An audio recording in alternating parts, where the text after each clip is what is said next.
Welcome to Canada. There's a whole lot of mooses out here. Or meeses. I think it's mooses. The plural of moose is simply moose. But yeah, today we're gonna be checking out the top 10 scary Canadian urban legends. Boy, you better get that out of here on 3. 1, 2, 3. Boy, you better get that out of here.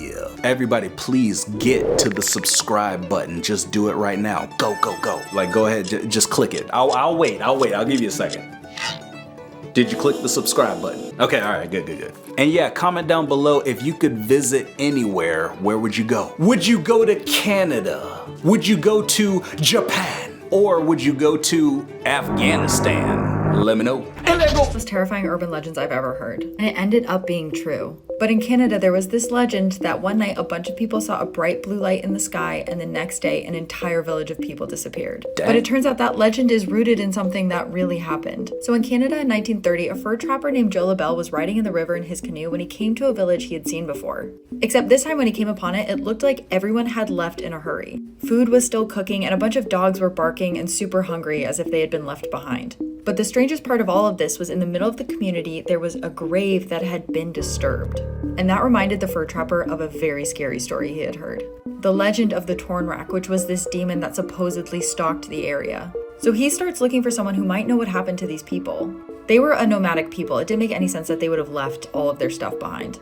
And that's when he finds a man in a hospital who was potentially part of the village. The man is so freaked out. He won't say anything at first, but eventually Joe gets him to talk, and he recognizes one word that the man says. Torn Rack, the name of the evil deity that was potentially in the area.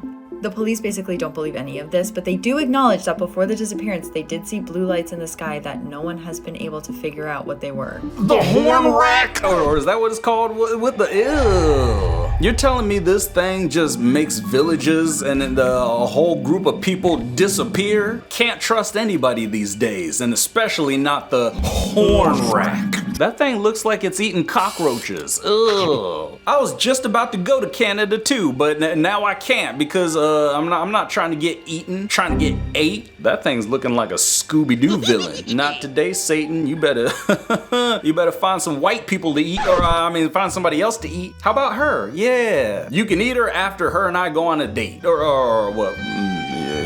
Something like that. Yeah, we'll figure it out. Oh, jeez. What kind of creepy Canadian carnival is this? This dude's walking around like somebody owes him money. Look at the Canadian flag in the background.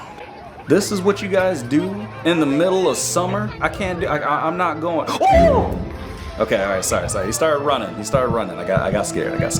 Just menacingly. Bro, you are not the MC. Get out of here. Dang. But then again, you want to talk about aura. My boy right here, he's got it. This man looks like he just woke up from a 50-year nap. Nice knee pads, by the way. To be honest, it feels a little creepier seeing him in broad daylight. I thought vampires were only supposed to come out at night. Are you a vampire? What are you, man? Besides ugly. Oh, I'm just kidding. Please keep your kids safe. Welcome to Creep Time on TikTok with Silasteen. Today we are covering the chilling disappearance of Joanne Peterson. Ooh. So this story actually takes place back in 1983 in British Columbia when 10-year-old Joanne Peterson, her 11-year-old sister, and a 14-year-old cousin are all left home alone when Joanne's parents go out for the day. That's Canada. Most of their afternoon at the mall until they realize it's starting to get dark, so they decide they're going to walk home. This is not a quick walk home. It is cold, it's February, it's raining, and it's already dark outside. At some point, there's an argument between the girls, and the two older girls decide as a prank they're going to run home and beat Joanne to the house and then lock her out. So when Joanne's at the door, she's pounding, she's crying, and it's raining, and she gets so upset that she decides she's going to leave and she's going to try to find a payphone so she can call her parents. So she walks into town all by herself and does find a payphone. She's able to get a hold of her stepdad and tells him what happened, and he says, I'm going to come pick you up, give me the location. So she does. The stepdad then hands the phone over to the mother, and what she hears is terrifying. terrifying. It's just the sound of scratching and wrestling, and then a man's voice comes on the phone and he says, "You better come get your daughter. You have 30 minutes." They're horrified, so they don't even think. They get in the car and they are racing to this location. Witnesses who saw this from afar would describe the man as 20s to 30s, Caucasian male, roughly 5'7" to 5'8", and a very domineering presence. 20 minutes pass and her parents arrive, but she's already gone by the time they're there. There's a huge search for her, but unfortunately, nothing ever turns up and the case has been cold for over 35 years, leaving the family with one question.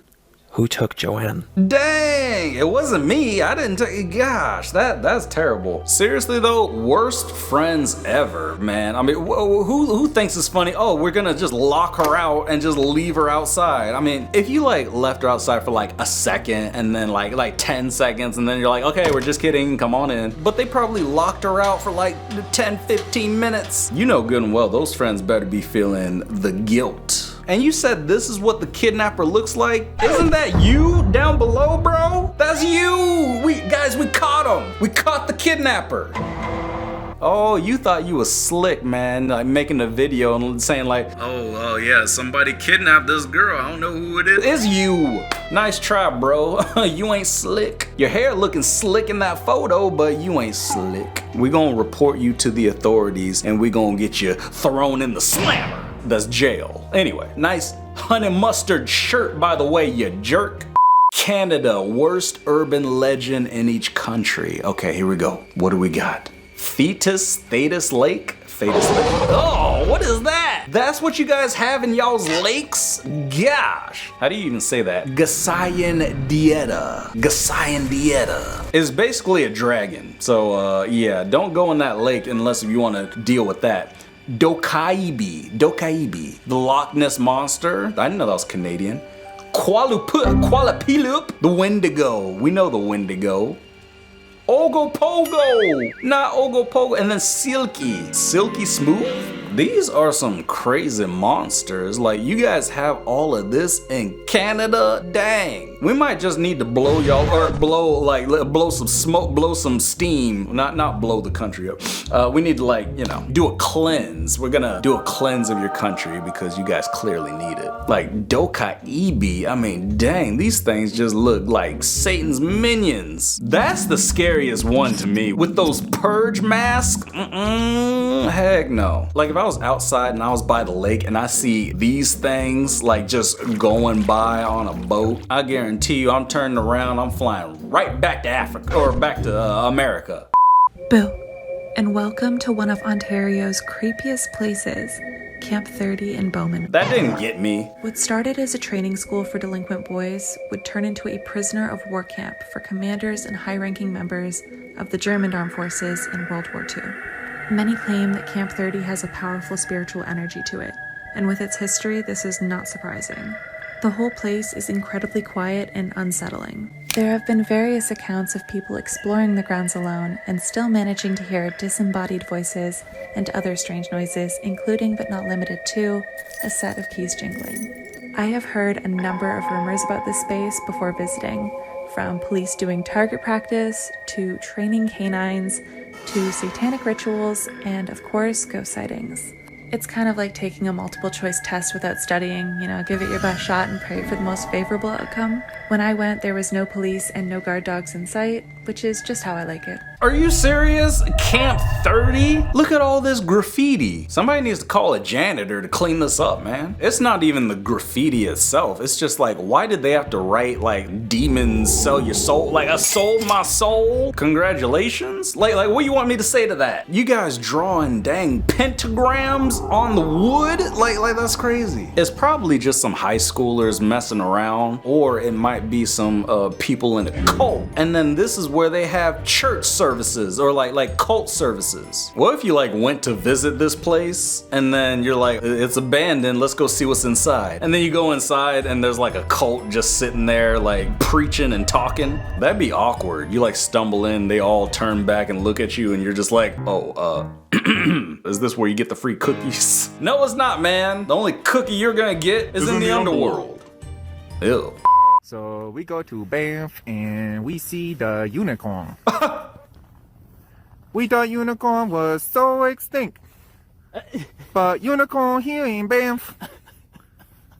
Hello, unicorn. That's not a dang unicorn, man. It's a mountain goat, I think. Or it's a ram. They call it a ram. If you guys don't know, Banff is like a town in Canada. In Alberta, Canada, I think. Yeah, it's a town in Alberta, Canada. See, I know my geography. But yeah, apparently that's what it looks like. And they got rams walking around. If you see those in person, don't get too close because they like to bump heads. Like, they'll knock you over. They want all the smoke. But what you can do, you can drive by really fast and then smack his booty real quick and then you drive off. That thing is gonna chase you until the end of time. This town is so strange. Everything is small. McDonald's. It looks just like a normal town. Uh-huh. But nobody lives here. Where'd they go? It feels like something out of a dream. Ugh. What do you think about this place? I think you need to get up on out of there.